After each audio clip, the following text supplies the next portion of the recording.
নাজানো কিয় আমাৰ মাজৰ বহুতো লোকে অভ্যাসগত আহি প্ৰাৰ্থনা কৰে। পাৰিবাৰিক হিচাপে আমি প্ৰাৰ্থনা কৰোঁ। সাধাৰণতে পাৰিবাৰিক হিচাপে প্ৰাৰ্থনা কৰোঁতে আমি পৰিয়ালৰ কাৰণে, তেওঁলোকৰ প্ৰয়োজনবোৰৰ কাৰণে, তেওঁলোকে সন্মুখীন হোৱা সংকটবোৰৰ বিষয়ে, দুৰ্ঘটনাবোৰৰ বিষয়ে, আৰ্থিক অনাটনৰ কাৰণে ঈশ্বৰৰ সহায় বিচাৰি আমি প্ৰাৰ্থনা কৰোঁ। কিন্তু তাকেই প্ৰাৰ্থনা বুলি আমি ভাবিব নালাগে। আপোনালোকৰ কিমানে পাৰিবাৰিক হিচাপে নিজৰ সন্তানসকলৰ সৈতে একেলগে প্ৰাৰ্থনা কৰে নাজানো, কিন্তু প্ৰাৰ্থনা কৰা লোকসকলক মই কৈ আছোঁ, অলপ সময় পৰিয়ালৰ সৈতে আধা ঘণ্টা, 1 ঘণ্টা প্ৰাৰ্থনা কৰি উঠি এইটোৱেই ব্যক্তিগত প্ৰাৰ্থনা ইমানেই যথেষ্ট বুলি ভবাটো ভুল। পাৰিবাৰিক হিচাপে প্ৰাৰ্থনা কৰাটো যিমান দৰকাৰী, ব্যক্তিগতভাৱে ঈশ্বৰৰ আগত প্ৰাৰ্থনা কৰাটো সিমানেই বেছি দৰকাৰী। অকলশৰীয়াকৈ যেতিয়া আপুনি প্ৰাৰ্থনা কৰে তেতিয়া মন খুলি ঈশ্বৰৰ আগত কথা কয়। আপুনি ব্যক্তিগতভাৱে যেতিয়া প্ৰাৰ্থনা কৰে তেতিয়া পবিত্ৰ আত্মাই আপোনাৰ মনৰ ভিতৰত থকা অপৰাধবোৰ দেখুৱাই দিয়ে। পবিত্ৰ আত্মাই ঈশ্বৰে আপোনাৰ হৃদয়লৈ আত্মগ্লানিৰ ভাৱ আনে। আপুনি নজনাকৈয়ে আত্মগ্লানিৰ কাৰণে আপুনি চকু পানী টুকিবলৈ আৰম্ভ কৰে। সেইকাৰণে বাইবেলে কৈছে, কৰন্থিয়াবিলাকৰ প্ৰতি লিখা 2 পত্ৰৰ 7 অধ্যায় 10 নম্বৰ পদ পঢ়িছোঁ। কাৰণ ঈশ্বৰৰ ইচ্ছাৰ দৰে হোৱা মনোদুখে পালতিব নলগা পৰিত্ৰাণলৈ মন পালটন কৰায়, কিন্তু সাংসাৰিক মনোদুখে মৃত্যু সাধন কৰে। ঐশ্বৰিক মনোদুখো আছে আৰু সাংসাৰিক মনোদুখো আছে। ঈশ্বৰলৈ থকা ভক্তিমূলক মনোদুখে মানুহৰ হৃদয়লৈ আত্মগ্লানি আনে। গতিকে আপুনি যেতিয়া প্ৰাৰ্থনা কৰে তেতিয়া পবিত্ৰ আত্মাই আপুনি কৰা পাপ অপৰাধৰ প্ৰতি আপোনাক নিৰুত্তৰ কৰি পেলায়। পবিত্ৰ আত্মাই যেতিয়া আপোনাত মনোদুখ উৎপন্ন কৰে তেতিয়া আপুনি অনুতাপ কৰে আৰু আপুনি পৰিত্ৰাণ পায়। এই কাৰ্য আপুনি সকলোৰে সৈতে প্ৰাৰ্থনা কৰি থাকোঁতে নহয়। আপুনি অকলশৰে যেতিয়া আঁঠুলৈ প্ৰাৰ্থনা কৰে, আপুনি কি পাপ কৰিছে পবিত্ৰ আত্মাই তাক সোঁৱৰাই দিয়ে। আমাৰ মাজৰ কিমানৰ আজি এই বাক্য শুনি থকা কিমানজন লোকৰ যে অকলশৰে একান্তভাৱে প্ৰভুৰ সৈতে প্ৰাৰ্থনা কৰাৰ অভিজ্ঞতা আছে, এবাৰ নিজকে সোধকচোন। যদি আপোনাৰ ব্যক্তিগত কিবা শাৰীৰিক সমস্যা আছে তেন্তে আপুনি ডাক্তৰৰ ওচৰলৈ গৈ কি কৰে? আপুনি তাত ধৈৰ্য ধৰি অকলশৰে সকলো ক'ব নে পৰিয়ালবৰ্গ সকলোকে লৈ যাব?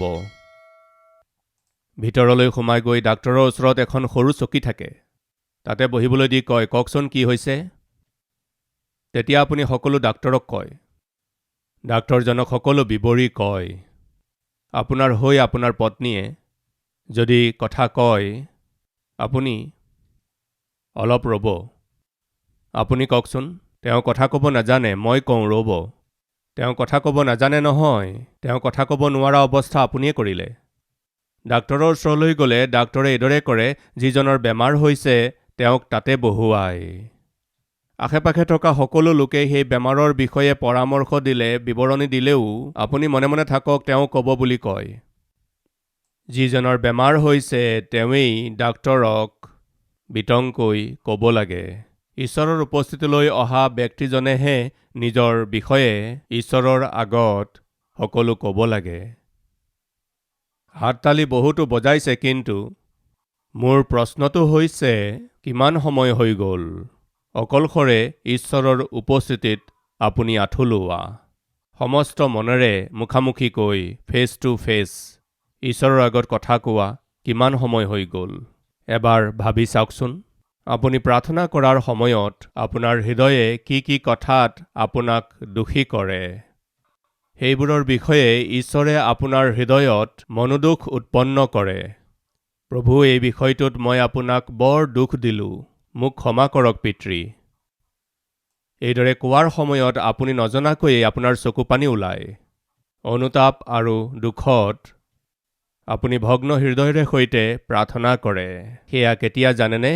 একান্ত সময়ত, অকলশৰে ঈশ্বৰৰ সৈতে কথা কোৱাৰ সময়ত। আজি বহুতো মানুহে একান্তভাৱে কৰা প্ৰাৰ্থনা, গুপুতে কৰা প্ৰাৰ্থনাৰ অৰ্থ বুজিয়েই নাপায়। কিন্তু কালবাৰী মাত শুনা প্ৰত্যেকজনেই সেয়া কেৱল জনাই নহয়, তাক অভ্যাস কৰি ল'ব লাগে। আপুনি যিমানেই ব্যস্ত নহওক কিয়, যিমানেই ডাঙৰ ব্যৱসায়ী নহওক কিয়, MNC কোম্পানীত কাম কৰা যিমানেই ডাঙৰ চাকৰিয়ে হওক বা সম্পত্তিয়ে হওক বা আধিপত্য হওক, যিমানেই ডাঙৰ পৰিচৰ্যা বা মণ্ডলী হওক, ঈশ্বৰৰ সৈতে ব্যক্তিগতভাৱে লগ কৰাটো বৰ দৰকাৰী। প্ৰভু যীশুখ্ৰীষ্টে ৰাতিপুৱাই উঠি অকলশৰে নিৰ্জন ঠাইত অৰণ্যলৈ গৈ প্ৰাৰ্থনা কৰি থাকিছিল। প্ৰতিদিনে গধূলি জৈতুন পৰ্বতলৈ গৈ আঁঠুলৈ জেৰুজালেমত থকাৰ সময়ত সেই জৈতুন পৰ্বতলৈ গৈ অকলশৰে প্ৰাৰ্থনা কৰিছিল। এই গোটেই সৃষ্টিৰ ৰচক প্ৰভুৱেই অকলশৰে প্ৰাৰ্থনা কৰিব লগা হৈছিল যেতিয়া, মই আৰু আপুনি কিমান যে প্ৰাৰ্থনা কৰিব লাগে। ব্ৰাদাৰ, প্ৰাৰ্থনা কৰিবলৈ মোৰ কোনো ব্যক্তিগত কোঠা নাই, সেইকাৰণে মই ব্যক্তিগত প্ৰাৰ্থনা কৰিব পৰা নাই। যীশুখ্ৰীষ্টৰোতো কোঠা নাছিল। যীশুখ্ৰীষ্টে ৰাতিপুৱাই উঠি অৰণ্যলৈ গৈ অকলশৰীয়াকৈ অতি দুকমোকালিতেই গৈ প্ৰাৰ্থনা কৰিছিল, মাৰ্ক 1:35 মতে। যীশুখ্ৰীষ্টৰো কোঠা নাছিল প্ৰাৰ্থনা কৰিবৰ বাবে। জৈতুন পৰ্বতৰ ওচৰত গেটছিমানি বাৰীত তেওঁ অকলশৰে প্ৰাৰ্থনা কৰিছিল। আজি এই বাক্য শুনি থকা ভাই ভনীসকল, আপোনালোকক কোঠা নালাগে, আপোনালোকক এখন হৃদয় লাগে। আপোনাৰ হৃদয়ত প্ৰাৰ্থনা কৰিবলৈ ইচ্ছা থাকিব লাগে। নহিমিয়াৰ প্ৰাৰ্থনা ঈশ্বৰে শুনিলে, কাৰণ তেওঁ ব্যক্তিগতভাৱে ঈশ্বৰৰ সৈতে সহভাগিতাত আছিল। একেৰাহে 4 মাহ সময় দুখেৰে, চকুপানীৰে, উপবাসেৰে আৰু দৃঢ়তাৰে প্ৰতিদিনে প্ৰাৰ্থনা কৰিছিল। দৃঢ়তাৰে প্ৰতিদিনে প্ৰাৰ্থনা কৰিছিল, সেইকাৰণে ঈশ্বৰে সেই প্ৰাৰ্থনা শুনিলে। মোৰ প্ৰিয় ভাই ভনীসকল, আমাৰ প্ৰাৰ্থনা শুনি ঈশ্বৰে যদি উত্তৰ দিব লাগে, তেন্তে সৰ্বপ্ৰথমে আমাৰ হৃদয়খন ঈশ্বৰৰ আগত গ্ৰহণযোগ্য হ'ব লাগিব। হ'ব পাৰে জানি নাজানি, আকৌ এবাৰ কৈ দিছোঁ, জানি বুজি যি ভুলবোৰ কৰোঁ সেইবোৰৰ বাবে নিশ্চয় অনুতাপ কৰিব লাগিব। অজানিতে কিবা ভুল কৰিব পাৰে, সেইবোৰো ঈশ্বৰৰ আগত স্বীকাৰ কৰিব লাগে। কিন্তু আপুনি প্ৰাৰ্থনা কৰা সময়তেই ঈশ্বৰে আপোনাৰ জীৱনৰ দুৰ্বলতাবোৰ আপোনাক দেখুৱাব। পবিত্ৰ আত্মা ঈশ্বৰে আপোনাৰ দ্বাৰাই আপোনাৰ পাপবোৰ স্বীকাৰ কৰাব। পবিত্ৰ আত্মা ঈশ্বৰে আপোনাৰ দ্বাৰা আপোনাৰ পাপবোৰ স্বীকাৰ কৰোৱাৰ সময়ত মন পালটনৰ অৰ্থে উপযুক্ত দুখক আপোনাত উৎপন্ন কৰিব। আৰু যেতিয়াই আপুনি ঈশ্বৰৰ সন্মুখত ভগ্ন হৃদয়ৰে সৈতে দুখেৰে আৰু চকুপানী টুকি প্ৰাৰ্থনা কৰিব, সেই প্ৰাৰ্থনা শুনা ঈশ্বৰজনে আপোনাৰ হৃদয়খন ধুই দিব। প্ৰভুৱে নিজৰ তেজেৰে আপোনাৰ হৃদয়খন ধুই শুচি কৰে। তাৰ পাছত ঈশ্বৰৰ সৈতে আপোনাৰ সেই অদ্ভুত সহভাগিতাৰ কাৰণে আপুনি কৰা প্ৰাৰ্থনাৰ উত্তৰ পাব। লাইন ক্লিয়াৰ হৈ গ'ল। প্ৰায়ে ট্ৰেফিক জাম হৈ থাকে, গাড়ী আগবাঢ়িব নোৱাৰা হয়। 1 ঘণ্টা হৈ গ'ল, 2 ঘণ্টা হৈ গ'ল, 3 ঘণ্টা হৈ গ'ল, কিয় আগবঢ়া নাই? জাম হৈ গ'ল, কিবা দুৰ্ঘটনা হৈ গ'ল, ট্ৰাক বা বাছ গাড়ী মাজতে পৰি আছে। সেইটো ক্লিয়াৰ নোহোৱালৈকে আমি এখোজো আগবাঢ়িব নোৱাৰোঁ। অনুগ্ৰহ কৰি মনোযোগেৰে শুনিব। আপোনাৰ আৰু ঈশ্বৰৰ মাজত কিবা পাপ থাকিলে আপোনাৰ আত্মিক যাত্ৰাত বাধাৰ সৃষ্টি হয়। আপোনাৰ প্ৰাৰ্থনাৰ জীৱন দুৰ্বল হৈ পৰে। প্ৰভুৰ এজন দাসে কৈছিল, প্ৰাৰ্থনা কৰা লোকৰ বাবে পাপ কৰাটো সহজ নহয়, আৰু পাপ কৰি থকা লোকজনৰ বাবেও প্ৰাৰ্থনা কৰাটো ইমান সহজ নহয়। আজি আমাৰ মাজৰ বহুতে প্ৰাৰ্থনা কৰিব নোৱাৰাৰ কাৰণ কি জানেনে? তেওঁলোকে কৰা পাপ। প্ৰাৰ্থনাই আপোনাক পাপ কৰিবলৈ নিদিয়ে, আৰু পাপে আপোনাক প্ৰাৰ্থনা কৰিবলৈ নিদিয়ে। এই সত্যক আপুনি জানিলে কিমান যে ভাল হ'ব। নহিমিয়াই কৰা প্ৰাৰ্থনাক ঈশ্বৰে গ্ৰহণ কৰিলে। আগৰবাৰ 3টা বিষয় মই আপোনালোকক ক'লো। নহিমিয়াই প্ৰাৰ্থনা কৰাৰ স্থান অৰ্তক্ষত্ৰ ৰজাৰ ৰাজভৱন আছিল। আপুনি যিকোনো স্থানত প্ৰাৰ্থনা কৰিব পাৰে। নহিমিয়াই ৰাজভৱনত চাকৰি কৰি আছিল। তেওঁ চাকৰি কৰি আছিল, নিজৰ দায়িত্ব পালন কৰি আছিল, আৰু তেনেকৈয়ে মনৰ ভিতৰতে প্ৰাৰ্থনা কৰি থকা আত্মা তেওঁৰ আছিল। আপুনি চাকৰি কৰি থাকোঁতে প্ৰাৰ্থনা কৰিব পাৰে। এদিন এটা বেংকৰ জেনেৰেল মেনেজাৰজনলৈ সেই বেংকৰ বিষয়ত কিবা এটা সমস্যা আহিল। সেই সমস্যাটোৰ কাৰণে তেওঁ বেংকলৈ আহিল, সকলোতকৈ আগতে আহিল। সেই সময়ত জেনেৰেল মেনেজাৰজন সেই বেংকৰ মেনেজাৰজনৰ ওচৰলৈ আহিল। বেংক মেনেজাৰৰ দুৱাৰ বন্ধ আছিল। বেংকৰ সময় হোৱাই নাছিল গ্ৰাহকসকলৰ বাবে। তেওঁ তাৰ সহকাৰীজনক সুধিলে, দুৱাৰখন কিয় বন্ধ আছে? তেওঁ ভিতৰত কি কৰি আছে? তাত থকা অফিচ বয়জনে ক'লে, তেওঁ প্ৰাৰ্থনা কৰি থাকে মহাশয়। তেওঁ নিজৰ কাম আৰম্ভ কৰাৰ আগতে নিজৰ চকীখনৰ ওচৰত আঁঠু লৈ প্ৰাৰ্থনা কৰে। তেতিয়া জেনেৰেল মেনেজাৰজনে মনৰ ভিতৰতে কি ভাবি গুচি গ'ল জানেনে? সেইকাৰণেই মই জেনেৰেল মেনেজাৰ হোৱাৰ পিছতো এই ল'ৰাটোৰ পৰামৰ্শ ল'বলৈ মই আহিব লগা হৈছে। কাৰণ তেওঁ ইমান জ্ঞানী। তেওঁ ইমান জ্ঞানী কিয় এই কথা আজি জানিলোঁ। জেনেৰেল মেনেজাৰে ভাবিলে মই এতিয়াহে বুজি পাইছোঁ। মোৰ নিচিনা এজন জ্যেষ্ঠ জেনেৰেল মেনেজাৰ পোষ্টত থকা মই সমস্যা আহিলে পৰামৰ্শ ল'বলৈ খৰখেদাকৈ মেনেজাৰজনৰ ওচৰলৈ আহিব লগা হৈছে। তেওঁ কেনেকৈ পৰামৰ্শ দিব পৰা অৱস্থালৈ গৈ পালে এতিয়া বুজি পালোঁ। তেওঁ চাকৰি কৰাৰ সময়ত ঈশ্বৰৰ পৰা সহায় লৈ চাকৰি কৰি আছে। তেওঁ যেতিয়া পৰামৰ্শ দিয়ে ঈশ্বৰৰ পৰা পোৱা জ্ঞানেৰে দিয়ে। মোৰ প্ৰিয় ভাই ভনীসকল, আপুনি চাকৰি কৰি থকা স্থানত আপুনি নিজৰ কোম্পানীৰ কাৰণে, আপোনাৰ ফেক্টৰীৰ কাৰণে আশীৰ্বাদদায়ক, আপোনাৰ কোম্পানীৰ কাৰণে আশীৰ্বাদৰ কাৰণ, আপুনি য'ত কাম কৰে, যিজনে আপোনাক কাম কৰিবলৈ দিছে, তেওঁৰ বাবে আপুনি আশীৰ্বাদদায়ক হ'বলৈ হ'লে প্ৰাৰ্থনা কৰাৰ আত্মা সদায় আপোনাৰ লগত থাকিব লাগে।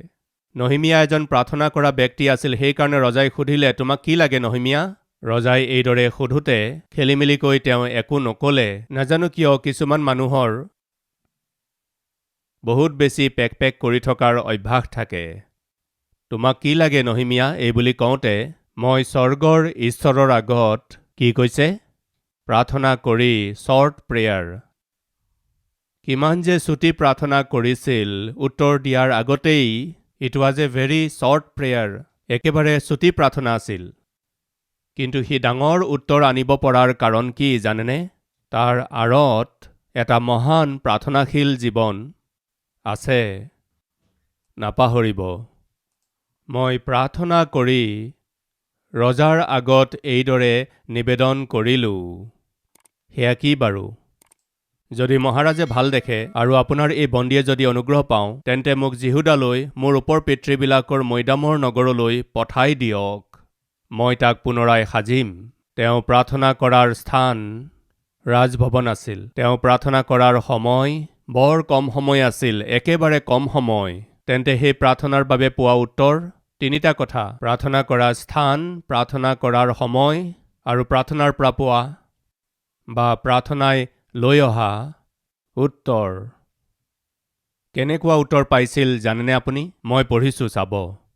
মহাৰাজ, আপুনি মোক অনুমতি দিলে, আপুনি মোক পঠিয়ালে, আমাৰ ওপৰ পিতৃবিলাকৰ মৈদামৰ নগৰখন সাজিবলৈ আপুনি মোক যদি পঠিয়ায়, মই যাম মহাৰাজ। আপুনি পঠাবনে? তেতিয়া ৰজাই, যাৰ ওচৰত ৰাণীও বহি আছিল, মোক সুধিলে, তই কিমান দিনৰ নিমিত্তে যাবি আৰু কেতিয়া উলটি আহিবি? সুধিলে, পঠাম, কিন্তু নহিমিয়া আগতে মোক কোৱা। কি মহাৰাজ? কেতিয়া আহিবা কোৱা। এইটো বৰ ভাল কথা প্ৰিয়সকল। মোক নিশ্চয়তা দিয়া। কেনেকুৱা গেৰেণ্টি মহাৰাজ? ঘূৰি যে আহিবা তাৰ গেৰেণ্টি দিবানে? কিছুমান ভাই মোৰ ওচৰলৈকো আহে ছুটি বিচাৰিবলৈ। ব্ৰাদাৰ, ছুটি দিয়কচোন বুলি কয়। কিছুমান লোকে ছুটি বিচাৰিলে 5 দিন বিচাৰিলে 2 দিনহে দিওঁ। নাই মহাশয়, 4 দিন। মনে মনে থাকা, ইমান কাম আছে, 5 দিন কিয় ছুটি লাগে? 2 দিন লৈ লোৱা বুলি কওঁ।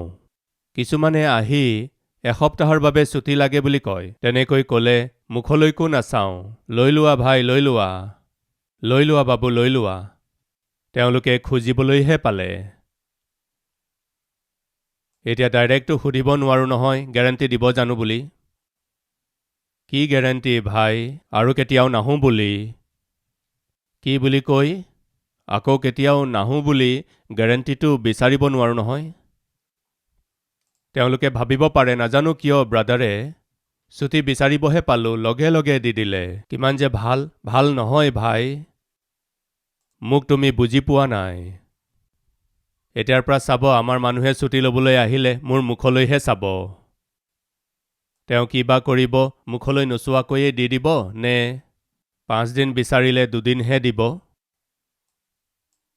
নহিমিয়া, তোমাক ছুটি দিম, কিন্তু মোক কথা দিব লাগিব। কি মহাৰাজ, ঘূৰি আহিম বুলি কথা দিবানে? কিমান অধিক যে নহিমিয়াই ৰজাৰ মন জয় কৰিব পাৰিছিল, তাৰ ফলস্বৰূপে ৰজাই তেওঁক এইদৰে প্ৰশ্ন কৰিলে। ই নাথাকিলে বেলেগ এজন আহিব, তাতনো কি আৰু। ৰজাই এইদৰে ভাবিব পৰা নাছিল, কাৰণ হৈছে এওঁ নহ'লে বেলেগ এজন আহি যাব, কিন্তু নহিমিয়াৰ নিচিনা বেলেগ এজন যে আৰু পাম, তাৰ চান্স মোৰ একেবাৰে নাই। নহিমিয়াৰ নিচিনা মই দ্বিতীয় এজন নাপাম। মই সুধিছোঁ ভাই ভনীসকল, আপোনালোকে ক'ত কাম কৰে মই নাজানো। কোনটো কোম্পানীত, কোনটো ফেক্টৰীত, কোনখন হস্পিটালত, কোনখন এডুকেশ্যনেল ইনষ্টিটিউটত কাম কৰি আছে মই নাজানো, কিন্তু আপোনাক যিজনে কাম দিলে সেই অধিকাৰীজনে আপোনাৰ বিষয়ে এইদৰে ক'ব পাৰেনে? কৰ্মচাৰীটো পাই যাম, কিন্তু এনেকুৱা ব্যক্তি কেতিয়াও নাপাম। কাম কৰা মানুহটো পাই যাম, কিন্তু এইদৰে কাম কৰা মানুহ নাপাম। মেনেজাৰটো পাই যাম, কিন্তু এনেকুৱা মেনেজাৰ নাপাম। আপোনাক দেখি আপোনাৰ ওপৰৰ অধিকাৰীৰ মনলৈ এনেকুৱা ভাৱ আহিছেনে? নহিমিয়া নহ'লে বেলেগ এজন পাম। আফটাৰ অল, পাণপাত্ৰ ধৰোতা ৰজাই বিচাৰিলে 100 জন আহি যাব। য়েছ, ৰজাই বিচাৰিলে 100 জন আহি যাব, কিন্তু ৰজাই ভালদৰে জানে যে 100 জন আহিলেও নহিমিয়াৰ নিচিনা ব্যক্তি মই দ্বিতীয়জন নাপাম। কি কাৰণে? নহিমিয়া বৰ আনন্দিত লোক, বৰ বিশ্বাসযোগ্য লোক, বৰ শান্ত ব্যক্তি, এজন প্ৰকৃত আত্মিক ব্যক্তি। ৰজাই সুধিছে, তুমি কেতিয়া আহিবা ক'বানে? কিবা গেৰাণ্টি দিবানে তুমি উভতি অহাৰ? তেতিয়া নহিমিয়াই ৰজাক ক'লে, মহাৰাজ, মই নিশ্চয় ঘূৰি আহিম কাম শেষ কৰাৰ পিছত। মই নিশ্চয় ঘূৰি আহিম বুলি কৈ ৰজাক কথা দিলে। 6ষ্ঠ পদ। তেতিয়া ৰজাই মোক সুধিলে, সেই সময়ত ৰাণী তেওঁৰ ওচৰত বহি আছিল, তই কিমান দিনৰ নিমিত্তে যাত্ৰাত থাকিবি আৰু কেতিয়া উলটি আহিবি?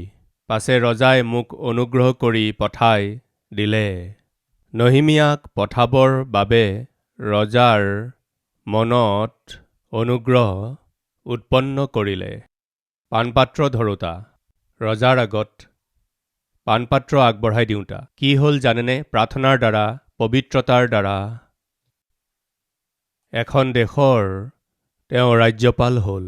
এটা উচ্চ পদবী লাভ কৰি জেৰুচালেম নগৰখনৰ আৰু দুৱাৰবোৰৰ পুনৰ নিৰ্মাণ কৰিলে। প্ৰিয় ভাই ভনীসকল, তেওঁ গড়বোৰ নিৰ্মাণ কৰিলে। প্ৰাৰ্থনা কৰা লোকসকলহে কামত আহিব। প্ৰাৰ্থনা কৰা লোকসকলহে উপযোগী হ'ব। প্ৰাৰ্থনা কৰা লোকসকলেহে পৰিচৰ্যা কৰিব পাৰিব। প্ৰাৰ্থনা কৰা লোকসকলহে প্ৰভুৰ হাতত অস্ত্ৰ হিচাপে ব্যৱহাৰ হ'ব। কেৱল অন্য লোকৰ সৈতে একেলগে প্ৰাৰ্থনা কৰিলে নহ'ব। কেৱল পৰিয়ালৰ সৈতে একেলগে প্ৰাৰ্থনা কৰিলে নহ'ব। ব্যক্তিগতভাৱে আপুনি প্ৰাৰ্থনা কৰিব লাগিব ভাই ভনীসকল। অকলশৰে প্ৰাৰ্থনা কৰিব লাগিব। সেয়াইহে আপোনাৰ আৰু ঈশ্বৰৰ মাজৰ সহভাগিতাক গঢ় দিয়ে, এটা সবল সম্বন্ধ গঢ়ি তোলে। প্ৰভুৰ মন আপুনি বুজিব পাৰিব। তেওঁৰ হৃদয়খন কেনেকুৱা জানিব পাৰিব। কেতিয়া? যেতিয়া আপুনি অকলশৰে মন খুলি কথা পাতিব। মই ঈশ্বৰৰ লগত একান্তভাৱে সময় কটাম বুলি আজি সিদ্ধান্ত ল'বনে বাৰু?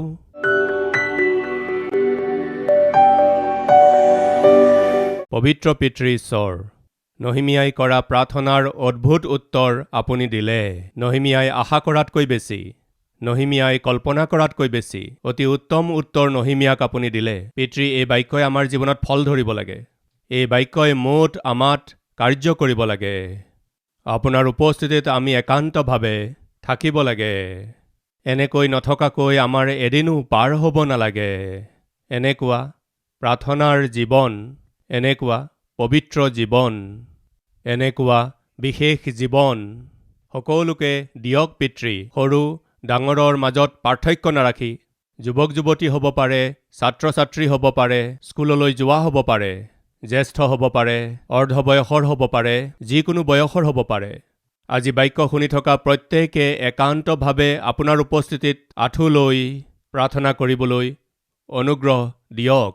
তেওঁলোকে নিজেই পিতৃ আশ্চৰ্য কৰ্ম আপোনাৰ দ্বাৰা নিজৰ জীৱনত দেখিব আৰু আনৰ জীৱনতো দেখিবলৈ পাব।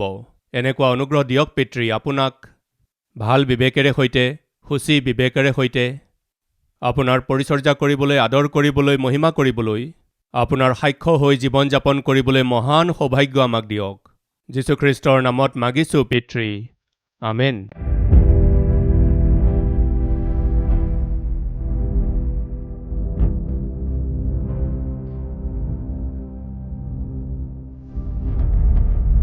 हमारा address Calvary, post box number 30, Kukatpally, Hyderabad 72।